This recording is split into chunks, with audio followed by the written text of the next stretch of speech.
You're listening to the Turing Podcast, a production of the Alan Turing Institute, the UK's National Institute for Data Science and Artificial Intelligence.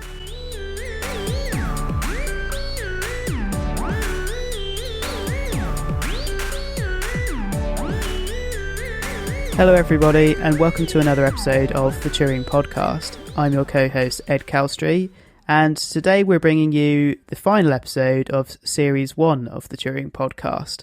Don't worry though, we'll be back next week with another episode, but what we will be doing is changing up the format a little and making some changes that will hopefully make the podcast even more interesting than it has been already.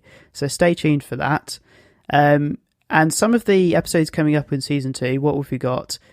So we've got a couple of episodes focused on democracy, how disinformation is affecting our democracy and how AI tools could be used to improve it.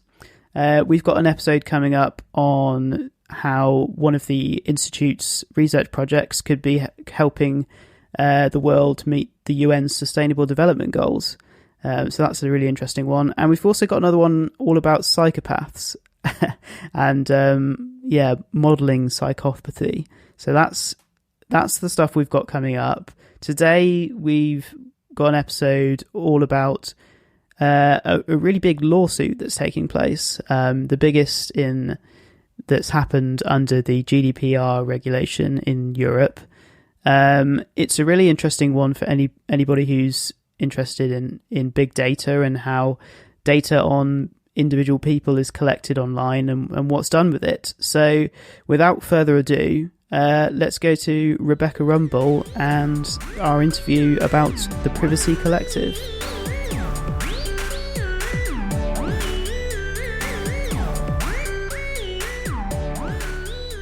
Hello everyone, and welcome to another episode of the Turing Podcast. Today we're joined by Dr. Rebecca Rumble, who is the head of research at My Society, a not-for-profit social enterprise that builds citizen participation technologies, as well as being a member of the Advertising Standards Authority. But today, however, we'll be focusing on her work with the Privacy Collective, an organisation that supports compensation claims arising out of the misuse of personal data on behalf of the general public, and how they're involved with the largest data privacy case against GDPR breaches in history. Rebecca, welcome to the podcast. Thank you for having me. Welcome. And before we dive into the GDPR case, can you tell us a bit about your background and how you came to work in the area of data ethics and data privacy, please? Sure. So I have a bit of a varied background, not a very direct career ladder, but I have lots of interesting bits and bobs here and there. I worked for the ICO many years ago in data protection, so that was a really good grounding in kind of the principles of data protection and how organizations are using and processing data. Is that the International Conduct Authority? Or Sorry, no, the Information Commissioner's Office. Sorry. Right. Immediately off the bat, you've called me on the acronyms. I shouldn't have tried to guess, really. That was a mistake. I will endeavour to use the correct terms in future. The Information Commissioner's Office, they are the regulator for the Data Protection Act and the Freedom of Information Act in the UK. So, working for the regulator for a few years was really interesting, especially at the time around 2009 when Facebook was getting huge and when the Data Protection Act that we were applying was from 1998, which was a real challenge. So it was a real experience in being kind of creative and understanding legislation and applying it to contexts that it really was not written for. So I got a real interest in data protection and data privacy back then. Since then, I worked at Cardiff University as a politics lecturer for a little while. And since 2014, I've been at My Society working in civic technology, mostly in kind of digital democracy, using tech to try and increase engagement, that kind of thing. But I've always had quite an interest in advertising as well, which is why I'm on the board of the Advertising Standards Authority now. And one of the big things that's really interesting lately is the rise of advertising technology, how adverts are increasingly targeted at people and what data is being used. The Information Commissioner's Office released a report, I think last year, looking at advertising technology and considering what might need to be done in terms of regulation. So it's a big issue that's kind of bringing together lots of personal interests for me. Cool. Oh, that's a really interesting and diverse background. I think the Alan Turing Institute, we're very familiar with people who have backgrounds from, all different areas of research and spanning different disciplines. So it's great to have you on the podcast. I think, so this is all about regulation of, technology. And as you mentioned, when you first were starting to think about this, Facebook was fairly new. The world's a very different place now. But one of the big initiatives or laws, I suppose, that's come into place in the EU has been this thing called the GDPR. Can you remind us what GDPR is? Why is it important? And we're recording this from Britain, and we've had this thing that's called Brexit, which is leaving the EU. Does it still apply here? Right. So yeah, GDPR, the General Data Protection Regulations, that came in 2018, and as you say, it's an EU-wide regulation. It's supposed to harmonise data protection and data privacy laws across the European Union, and that's vital because so much information flows between all of the different countries for various different reasons. Our economies these days are based upon data. And its ability to flow over borders, so we need robust legislation to govern those processes. There's a subtle difference, actually, I think, in the GDPR as opposed to our historic UK-only data protection acts, because I think in Europe there's a bigger appreciation for privacy rather than data protection. They have a more embedded cultural appreciation of privacy as a concept, which we don't have quite as much in the UK. Data protection was more about, the rules that regulate data and what you can and can't do with it, whereas this harmonised law of GDPR does actually speak to the concept of privacy, the idea of privacy being an actual thing that is valued as part of a fruitful private life. It's slightly different, I think, to our historic legislation in the UK. Will it continue beyond Brexit? Well, I mean, I would be highly shocked if it did not. This is a piece of legislation that is, as I say, core to underpinning the data transfers between the UK and Europe. I can't see that we would depart from it in any meaningful way. Certainly not anytime soon, because everything would grind to a halt that relates to anything to do with personal data, which again is everything these days. I'm just imagining the uproar if GDPR disappeared. Right. I mean, we do have our own Data Protection Act, but again, this is a harmonised act that enables so much more. So I'm not ruling anything out. I continue to be surprised, but we will see.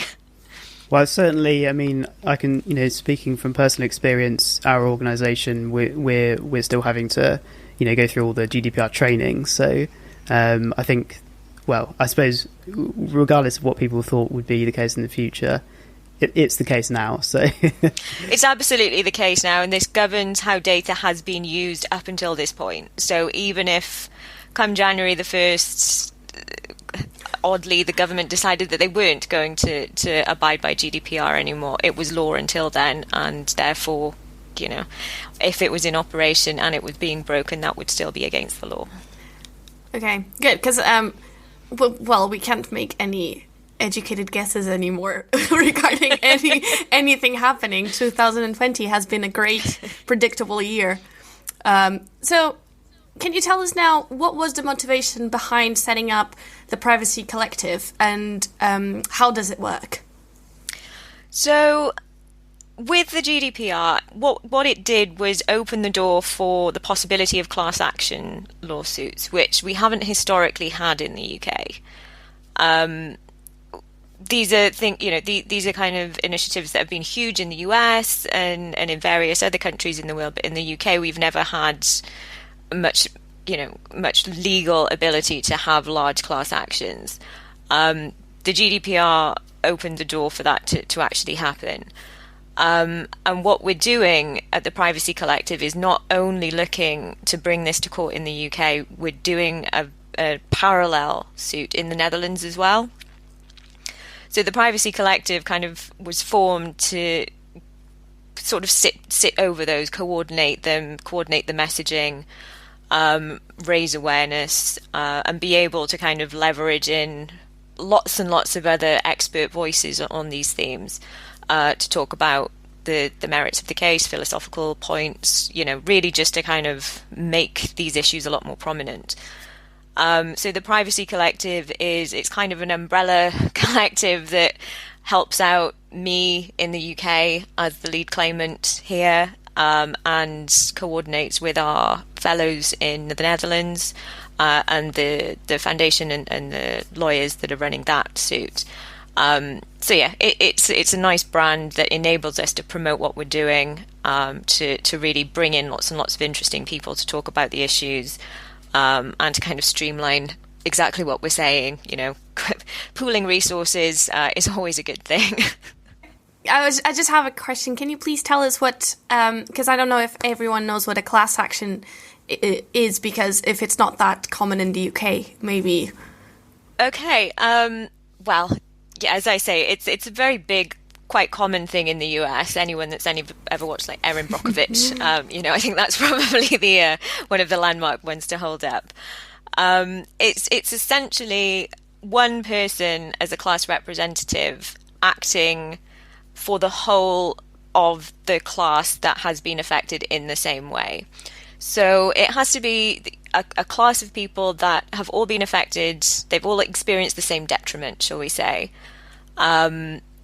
Maybe some of them aren't even aware of it. In this case, for instance, most people that I am representing will have had no idea that this will have been an issue for them. But nevertheless, they will have suffered the same damage as I have, which is loss of control of personal data.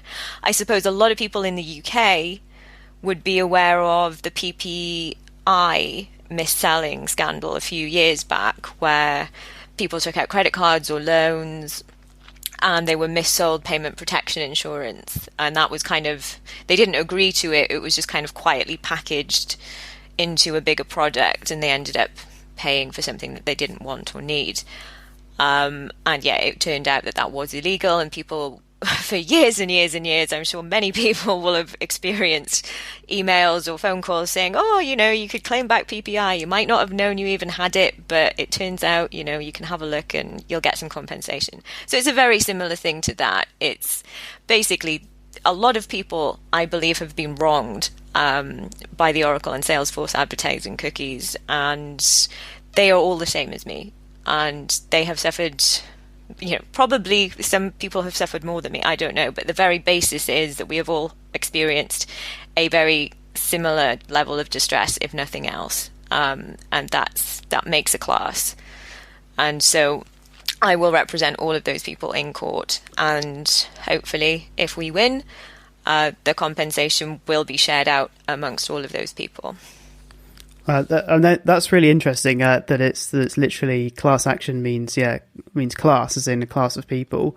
And although I suppose the class in question is kind of not necessarily the class system that we're used to, but it's a particular class of people who are affected by this one specific issue that the legal case is all about. The PPI thing, I remember all of the TV adverts about that. I mean, I assumed that at the time I was probably too young to have I'd taken out any of the policies or whatever it was that people were implicated. But it's interesting. That was obviously a thing for a very long time. So so I guess So you mentioned a bit of information about the case itself there. It's against Oracle and Salesforce. I think before we get into the details there, let's ask a question a little bit about the technology itself. So you mentioned advertising technology, and most people will of course be familiar with online advertising. If you go on the internet, a lot of websites have adverts on them. But can you tell us a bit about the particular issue of, quote, real-time bidding and how third-party cookies are used? And perhaps you might want to start with reminding our listeners what internet cookies actually are. No worries. Not the fun kind, not the delicious kind, alas. It's funny, when I talk about this, I say cookie so many times, I finish and I'm like straight down to the kitchen looking for a biscuit. So we tend to call it ad tech for short, advertising technology, and there's lots and lots and lots of variations and different bits of code and different little tools that can be used to put advertising in front of you online. Specifically, what we're looking at is an advertising cookie, or two cookies, shall we say, Oracle's cookie and Salesforce's cookie. So that's the cookies are called Bluekai and Crux.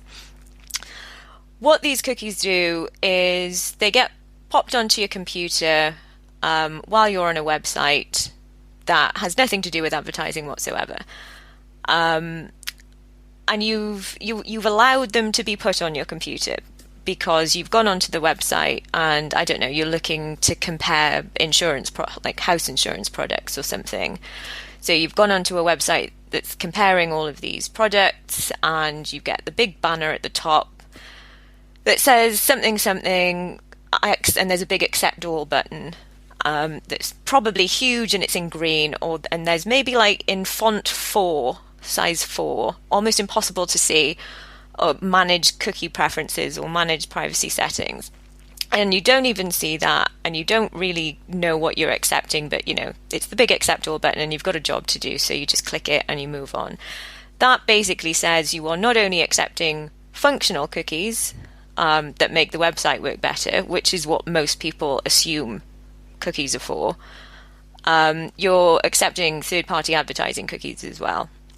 And so it's these cookies like Bluekai and like Crux that get popped onto your system, and they basically just are your own personal stalker throughout the whole internet browsing experience. Then they're not just looking at what you're doing on that one website, they are going to track you forever across all of the websites that you look at.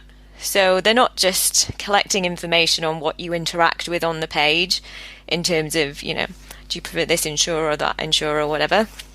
They are then looking at where you go next and what you interact with on a different web page, and then where you go from there and where you go from there.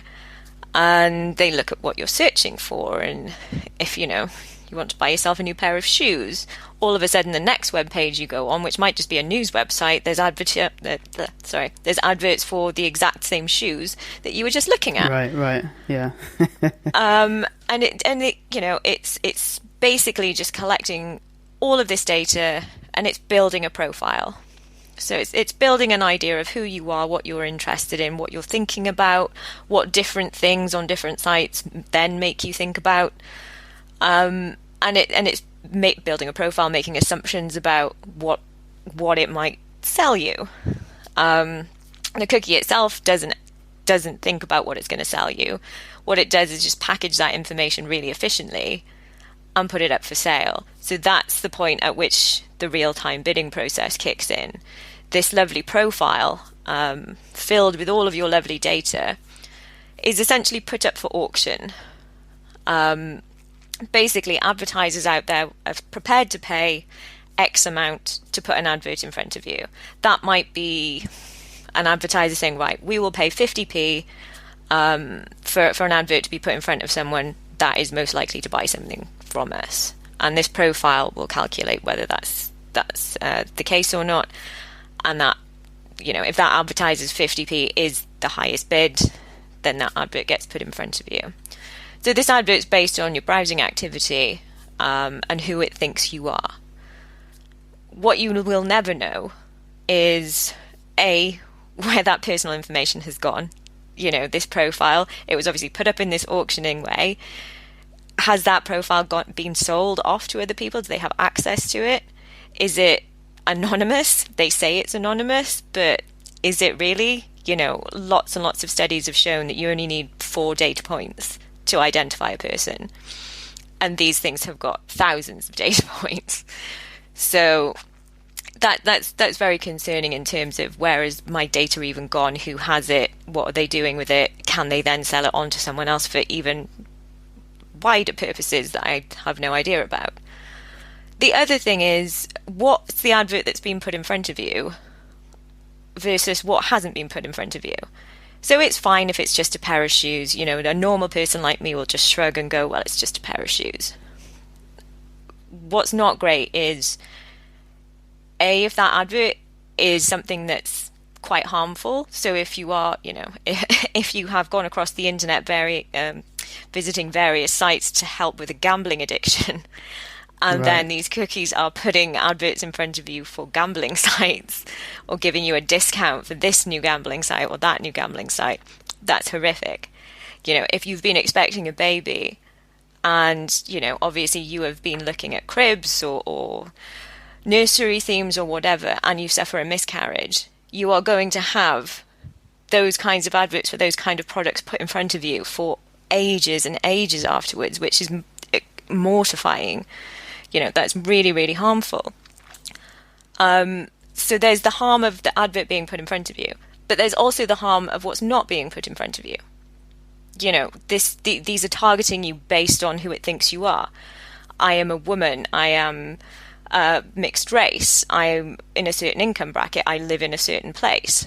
So does that mean it's not going to put, for instance, really great executive job adverts in front of me? Is it going to deny me opportunities? Is it going to deny me, you know, products that might cost less if I was a white middle-aged man, for instance?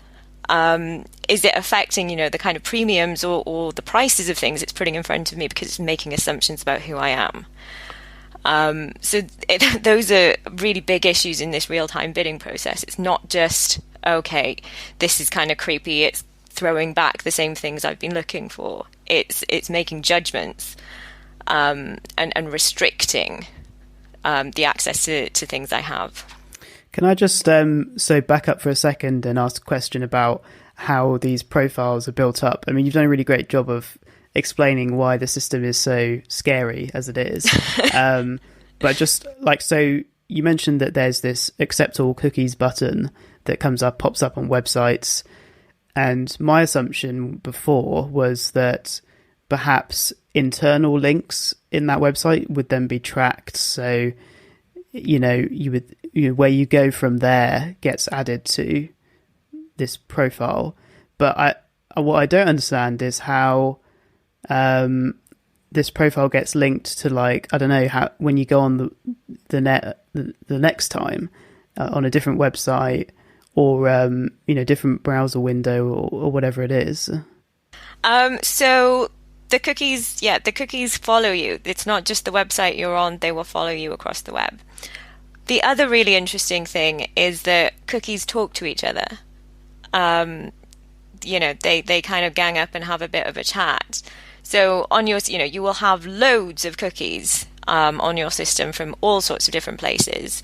You will have lots and lots of functional cookies. We don't mind those too much because they actually just make the sites work properly.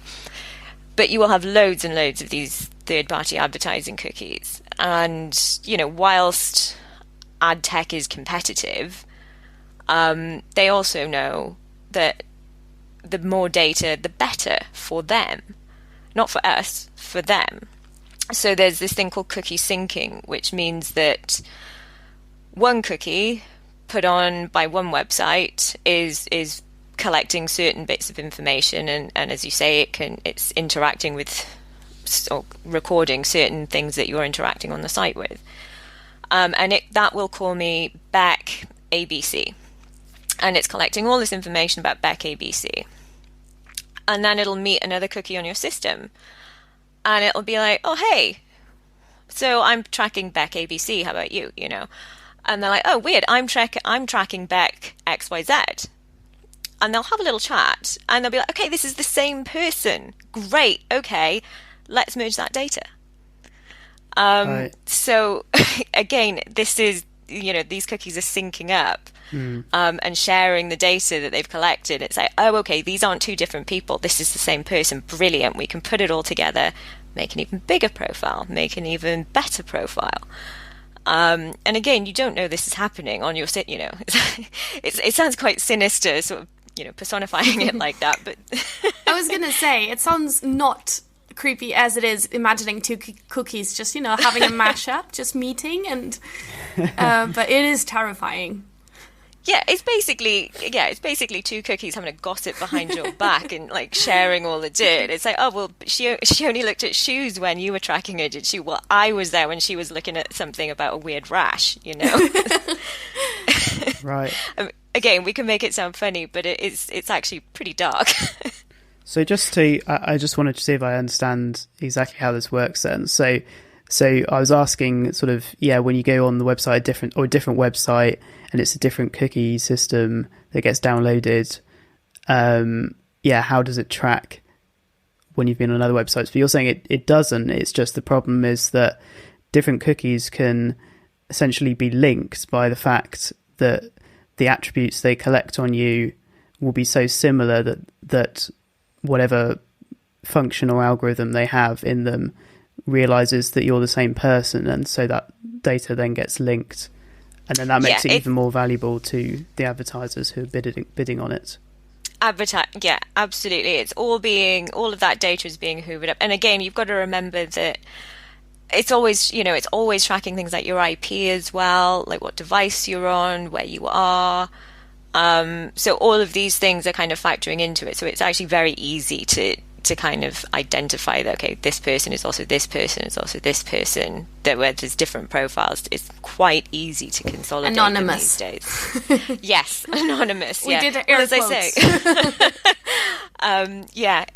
Air quotes anonymous, because as I said, there's so many different pieces of research out there that show you only need about 4 data points on a person to identify them. So if you've got IP address and geolocation and right, it's geolocation, right? I mean, it sounded quite counterintuitive, like from the examples we were talking about before. Like, you've searched for a type of shoe or something. Like, you think, well, lots of people like Nike trainers, but of course, if it's geolocation, it can't be that difficult to combine that and a couple of other things. Especially given how everyone was in lockdown, so that made it easier for cookies to identify who's who. It's a whole data set that's being built around you that you can't really escape. Well, you say, okay, so you can't really escape it. I assume that the web browsers like Google Chrome have you can delete cookies, but then I assume that obviously most people are not doing that most of the time, so it doesn't really matter from the point of view of the people who want to sell the information. No, so obviously there are ways that you can go out of your way to try and protect your privacy. Yeah. But it's an absolute headache. Yes, every time I go on a website, there is a banner. And I am just as guilty as everyone else of just clicking accept all, because I just want to get on the website and do what I actually wanted to do, right? I want the brownie recipe. I want to go on the sidebar of shame and look at celebrities like not looking their best, I just want to get on there and pay a bill or something. If you actually try at any point to do your cookie preferences, if you don't click the accept all button, you click the other thing that says manage your preferences or whatever, more often than not, you will end up down the most frustrating rabbit hole. After which you've spent 5 minutes clicking through things, not quite understanding them. And in frustration, you just kind of rage quit and go back to the original site and click accept all anyway, because you don't want to spend your whole life just tinkering with random privacy settings that you quite frankly don't have an enormous amount of confidence in anyway. And the internet's not optional anymore. It's not like if I want to protect my privacy, I can just not use the internet or not use devices anymore. That's just not how life is. The only other option is increasingly a kind of 2-tier internet, where if you really do want to protect your privacy and not have cookies and these kinds of things, you end up excluded from an awful lot of websites or an awful lot of services, because they simply will not work, they will not function unless you accept that you are surrendering all of your data to them. Today I saw a website that had agree with all cookies, manage settings, or reject all cookies in the same size buttons. I stopped, I looked at it and I was like, wow, this is a new one. That's quite progressive. I know, and it was even the same size. It wasn't like the usual gigantic button for agree and then the rest small ones. So I was quite happy with them. Almost agreed on that one, just to make them happy. But there's cookies everywhere, as you say. But the big case is about particularly two companies, right? Oracle and Yes. Salesforce. What have they done that is particularly wrong and created all of this case? So why are we going after them rather than anyone else? Okay. So Oracle and Salesforce are not household names like the Googles and the Facebooks of the world, right? You know, it's like Google. If you ask people what Google is, they will not normally say it's the biggest advertising machine in the world, but it is. That's where its revenue comes from. Oracle and Salesforce are slightly smaller players, and they are slightly more diverse players. So a lot of people will know Oracle from their software, for instance. You know, Oracle are a very kind of vast, multifaceted company. They have lots of interests. So if anyone has ever done any kind of professional accountancy, they might have come into contact with some of Oracle's software through that. They're just about to acquire TikTok, apparently, in the US. Oh, right. They've got lots of fingers in lots of pies. But back in, I think it was 2014, they specifically went out and acquired BlueKai, the ad tech and the cookie that we're talking about here. Salesforce did the same with their cookie. They specifically went out and bought an ad tech system to improve their offer. So they've, both of these companies have gone out, sought out these businesses for increased profit and increased kind of data resources.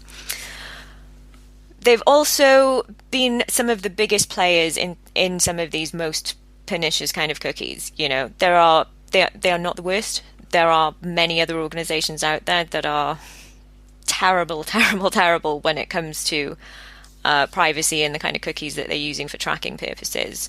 But Oracle and Salesforce are very, very big multinational, multi-billion-dollar players.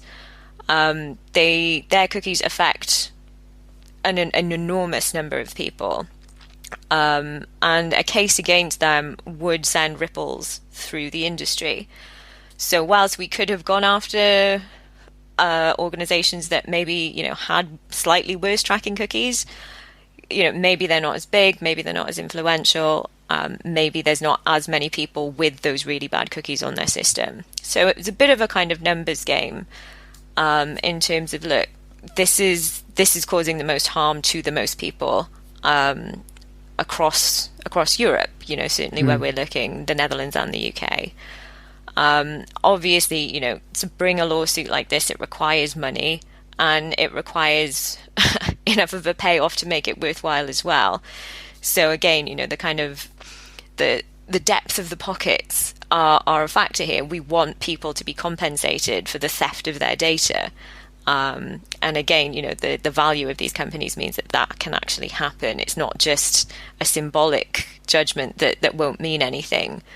The thing that these companies and this industry understands most is money.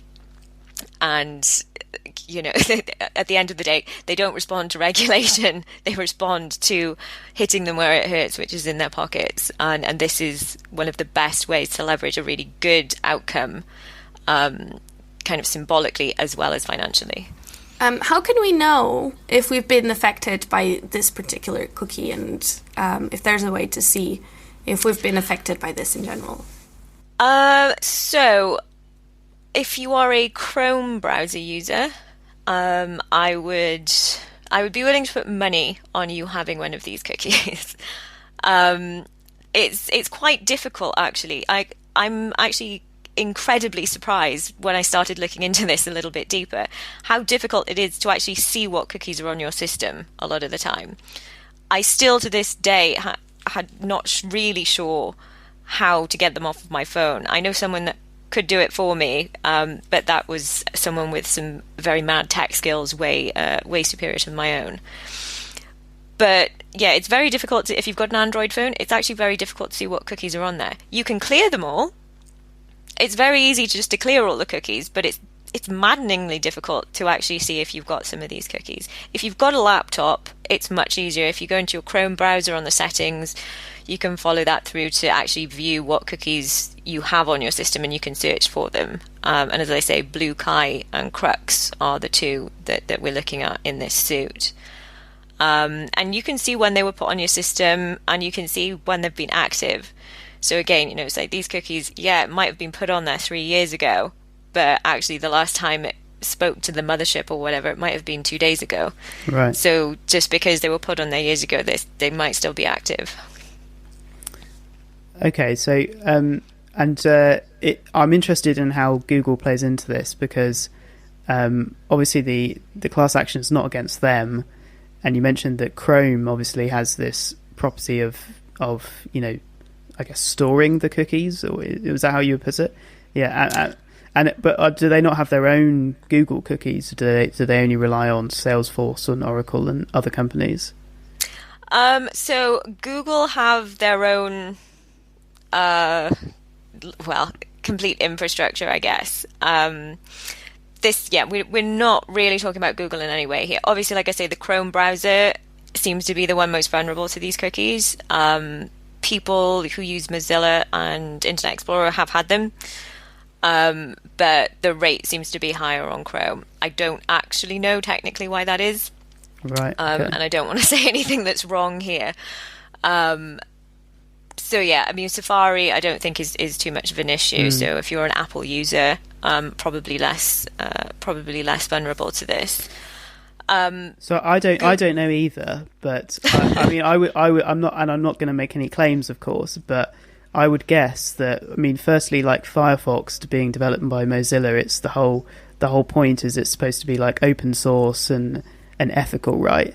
So yeah. I'd imagine that they would go out of their way to try and limit the impact of these things. And then even with the Microsoft Edge or Apple Safari, although they are big companies, I believe that they don't have the same kind of data business, Microsoft or Apple, that Google have. Business models vary. Exactly. They are still business models, air quotes. They are still all about making money, and data collection and processing is an arms race. So I don't think there are many of the really, really big tech giants that are not that are not trying to hoover up your data and use it to their financial advantage. I mean, I'm happy to be proved wrong on this one, but if they, when you've got that much money in the bank, you are profiting vastly off of the data of your users. I'm just thinking that all of our listeners are currently paranoid and like frantically searching for the cookies on their phones and browsers. Well, I mean, I get that. It doesn't leave a very nice taste in the mouth when the more you learn about these kinds of things, the more you do think, gosh, could I get off grid? But you just can't. As I said, I'm as bad a culprit as anyone else, even though I know it's happening to me. I am hemorrhaging data every minute of the day. Tracking cookies are one very specific, narrow thing that I can take some action with. But obviously, the wider ecosystem, all you have to do is look around at how many times you use your phone, or when it wakes you up in the morning, or if you've got a Fitbit, or a smart TV, or an Alexa. The list is endless. Your car is tracking you. I remember when cars were just cars, right? They didn't.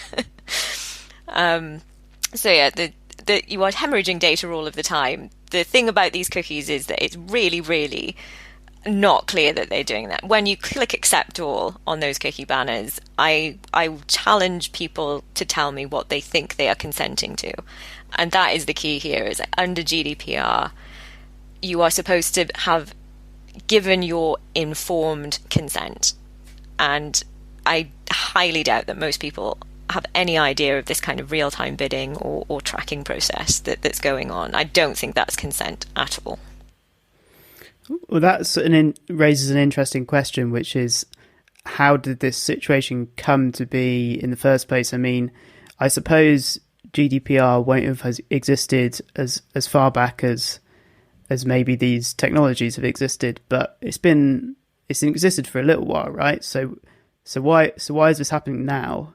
Why is the tech there now, or why are we talking about this now? Yeah, why are you making the case now? Well, primarily, as I say, because GDPR, it only came into effect in May 2018. Oh, okay, that's not that long ago then. It's still pretty young, actually. And I think most people understand that the legal wheels don't turn terribly quickly. Anyone that's ever done anything legally, I think, knows it's not a rapid process. Obviously, then we needed time to look at the legislation, to look at what else was going on, what was out there, how things were being taken forward, whether it was possible to bring these kinds of cases at all.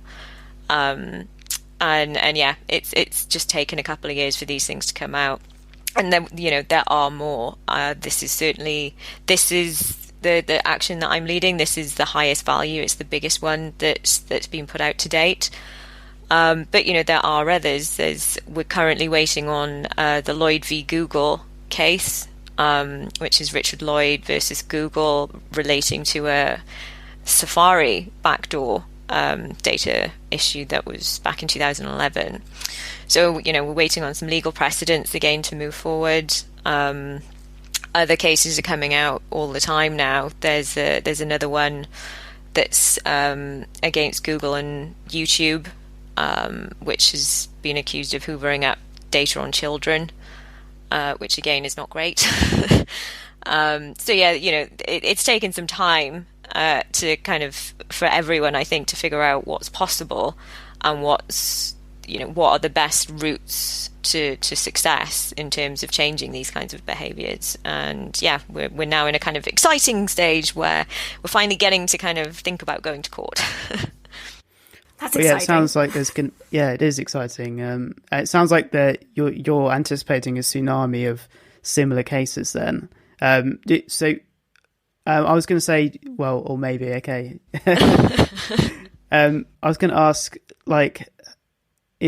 do you think the main benefit of going ahead with this case is tackling the specific issue itself, or is it setting a precedent on data privacy, enforcing data privacy regulation that hasn't been up until now, or is it both?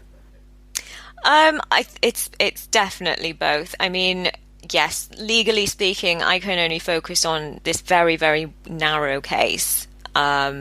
This is, I believe this is wrong. I believe I'm fully within my rights to be taking this in a legal direction.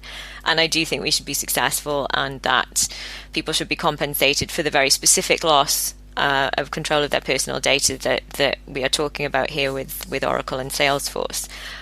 But I hope that does set a wider precedent, that this kind of behavior will no longer be tolerated, and that it will not be supported in law, and that people do and will take these issues to court if they believe that their rights are being trampled on. Ideally, I would like to win this case. But beyond that, I would like that, I think, as I said earlier, to kind of ripple through the industry that says, okay, if these two organizations between them have to shell out 10 billion euros, that's going to be a far, far greater catalyst for change of industry behavior than just writing out the regulations. As I said, hitting them where it hurts, speaking their language, and their language is money.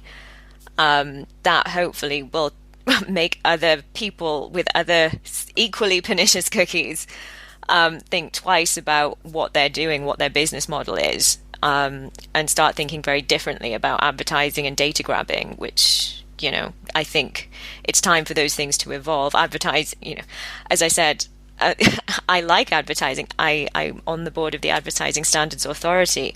I think good advertising is fantastic.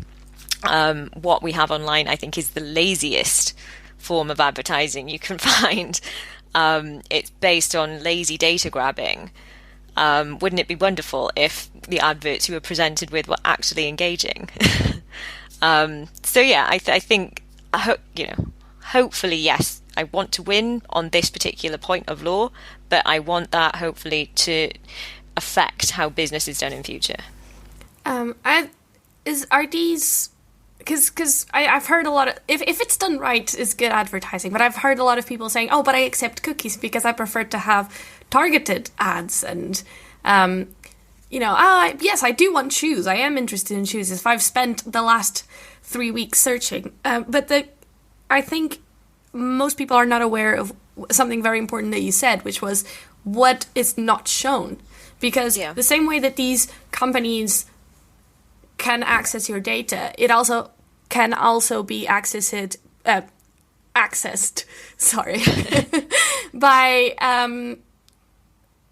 by companies with other motives, either political or activist or other way, which makes things a little bit more worrying if we think about it. Absolutely. And you don't know what those decision-making processes are because they are completely automated based on algorithms that we will never see because they are commercially sensitive. Essentially, you're feeding data into a black box and getting a shoe advert out the other end. And like you say, you have no idea what the rationale behind that is. And whilst it's just a pair, it's easy to shrug if it's just a pair of shoes. But if it is more harmful to your specific personal behaviors, then, or it is excluding or exclusionary in what it's doing to you, then that's a real problem, and you have no idea it's happening. This is the thing, you did not give your permission for that. Even if you say quite rightly, oh well, I don't mind, I'd rather have targeted advertising than non-target. I don't want to see adverts for, I don't know, funeral caskets or anything. I'd rather see something that I might want to buy. And, I like buying stuff too. But yeah, it's not, you're putting a lot of power in the hands of something that's quite automated and not really as sophisticated as you'd like it to be. And not transparent. It is. And it's not transparent at all, yeah. So as I say, it's that decision-making process that you just have no idea what assumptions are being made, where that data is going. If those assumptions are wrong, you will never have a chance to correct it. If it wrongly assumes that you are, I don't know, very low income or you're in debt, that will follow you forever. That may affect God knows what decisions financially for you in the future. And again, you will have no recourse. You will have no ability to change that or challenge it because you won't even know it's happened. Even if, because that gets even messier when you have more than one user per computer. You basically have the people getting data mashed together, and then suddenly you have man-woman that gets that is either under 18 or over 65, and you would get ads. Absolutely. And again, on the one hand, it can be quite funny, you can laugh about it, but on the other hand, if you are a young girl in a very conservative household in the South in America, and you are looking at birth control online, and your father then looks at the computer after you, that could be a serious problem. There are numerous ways that these things can happen, and obviously it's against a whole ecosystem of your data being bled out of you. I don't know if you or any of your listeners have read it, but Carissa Valise has written a fantastic book on privacy. Privacy is Power. It was only released, I think, last week or the week before, but I devoured it immediately, and that has some phenomenal examples of how privacy is being eroded every second of every day, at a very, very personal, experiential level. So that's a great book to kind of go to if you are really interested in these themes. So I just want to ask another question as well, because B mentioned earlier, and this just made me think, so the the original thing we were talking about was because it's all about advertising, right? The data that the cookies are compiling is beneficial to advertisers because they want to access people who they can sell their products to, and we've talked about like there are downsides to that, even though there are upsides. But what B mentioned was could these cookies and their data also be sold to political organizations or state actors? And I mean, I don't know how much you would know this even, but do you think that Oracle or Salesforce would do that kind of thing as well? I suspect so. Again, it's very difficult to say. If you're not on the inside, you don't know for sure. And I can't say with any kind of certainty, yes, that's definitely happening.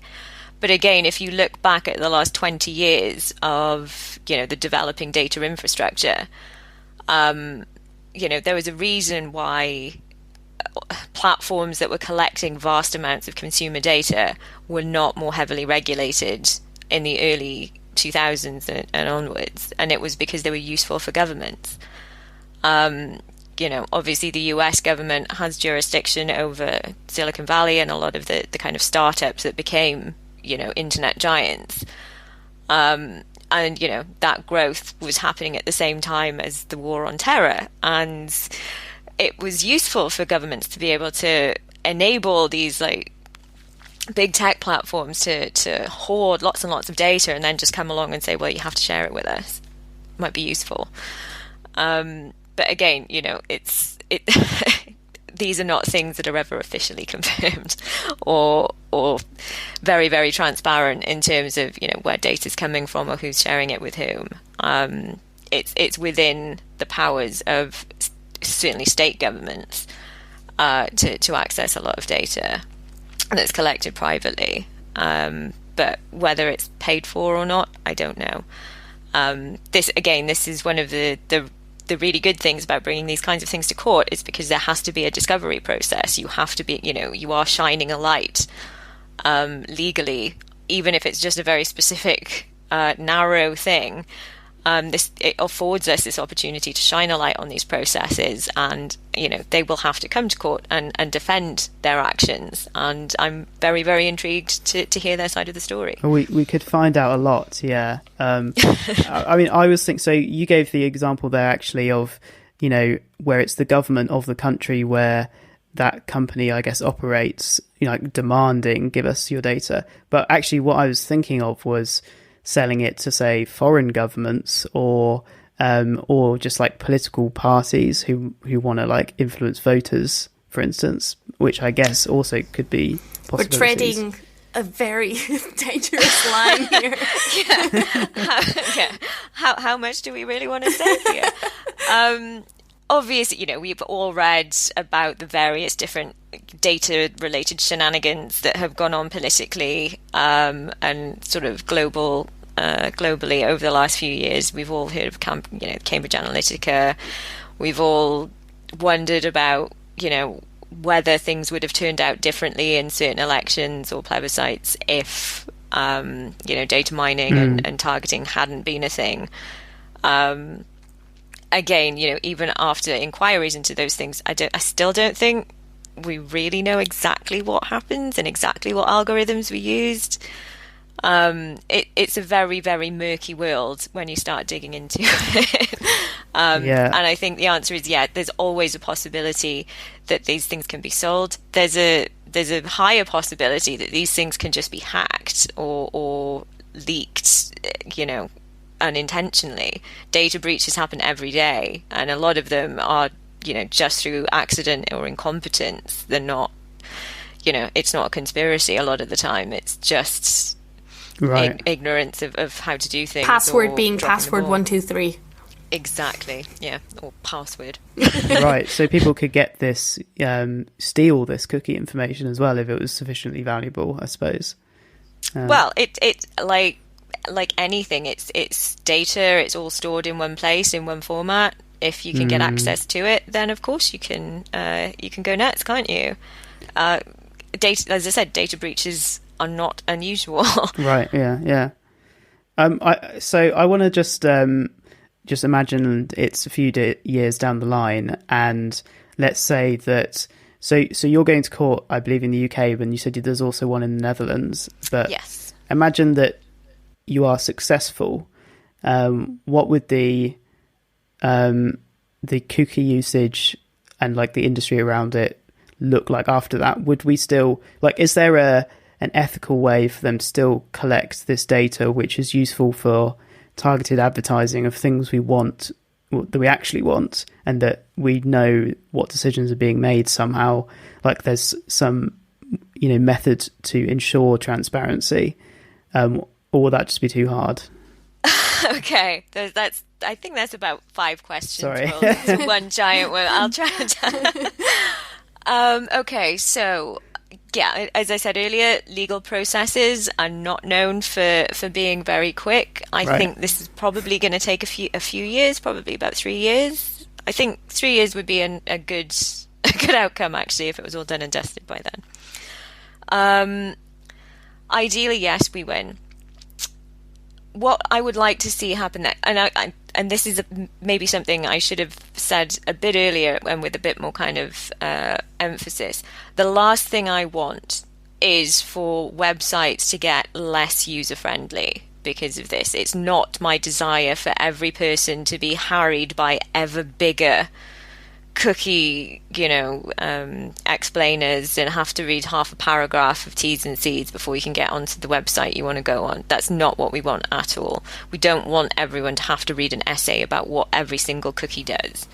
Except the terms and conditions that everyone reads. I know, right? It's like the iPhone, or any technology. It's like, I would love to meet the person that's read all of the small print and, still has any kind of air of youth about them, because surely it would have taken years. So no, we are absolutely not advocating for more text and cumbersome buttons just to access a website. Really, what I'd like to see is a mass move away from these massive data grabs. I've said it before. It's lazy. Just hoovering up all of the data for advertising purposes is so lazy. If you want targeted advertising, well, maybe you should opt into that. Give someone a certain number of preferences and away they go. They can put a cookie on your system then that conforms to those preferences. You have put them in yourself. You know what they are. You know how they're being used. So, there's obviously there's a potential for opting in if target advertising is something you're interested in. Quite frankly, I'd love to know how much more lucrative targeted advertising actually is.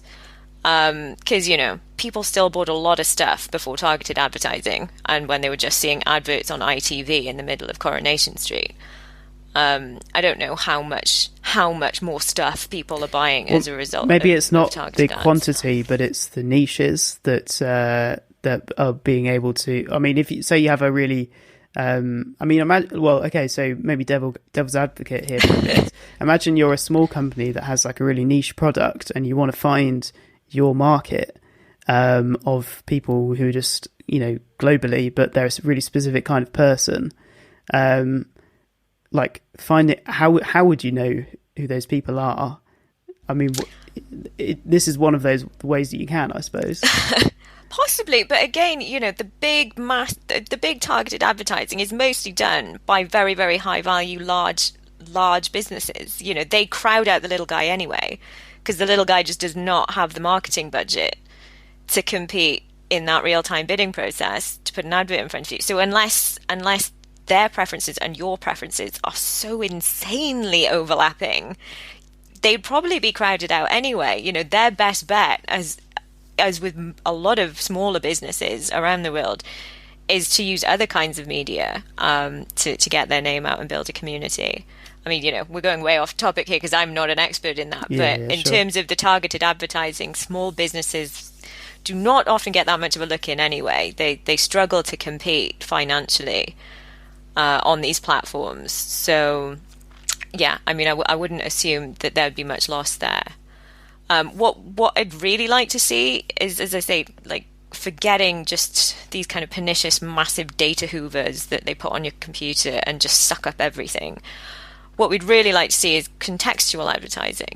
And so this is something that I think it's the New York Times that they've kind of advocated for, and they've massively moved towards.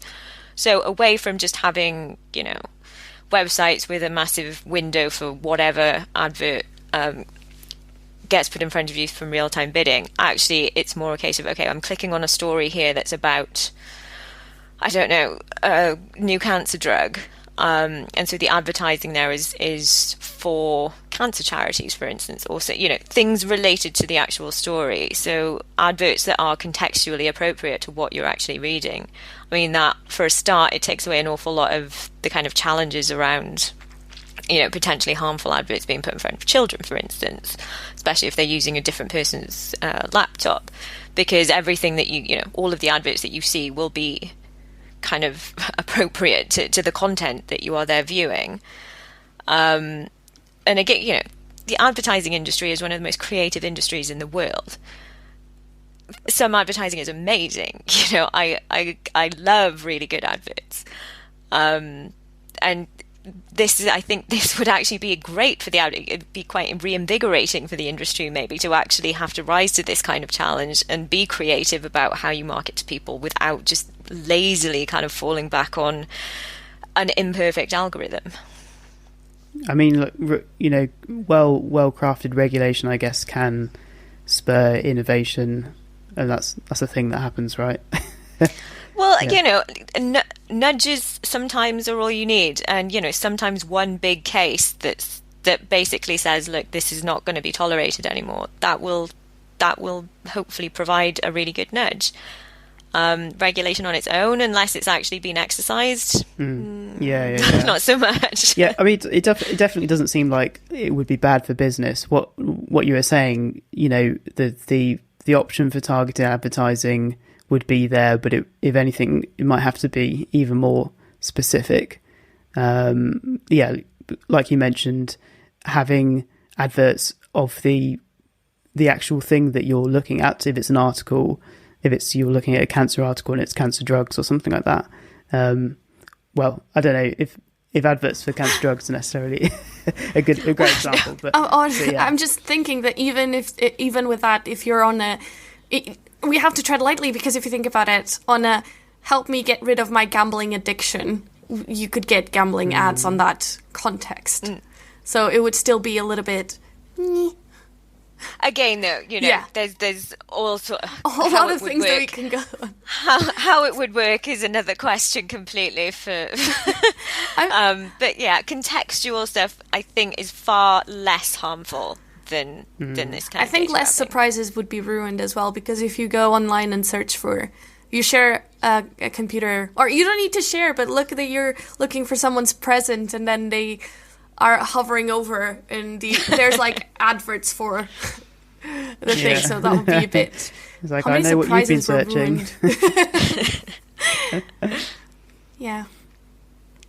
Cool. Well, okay, Rebecca, I think that's probably a good place to start wrapping up. I think before we let you go, I did have a bonus question. Oh dear. It might be a little bit. I mean, you don't have to give a long answer to this, but I think it's about something that's kind of related to what we've been talking about, but is a little bit of a tangent. And it's about advertising technology.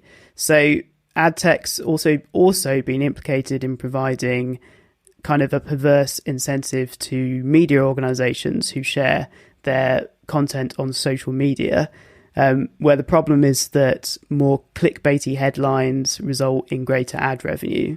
Do you see that as also being a big problem?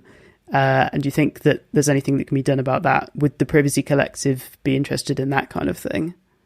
So yeah, that's obviously very, very separate from the legal action. I think, just as a private individual and person that has worked in and around tech for many years, clickbait is just terrible, isn't it? Right? Because it's perniciously driving traffic towards things that are obviously obviously wrong.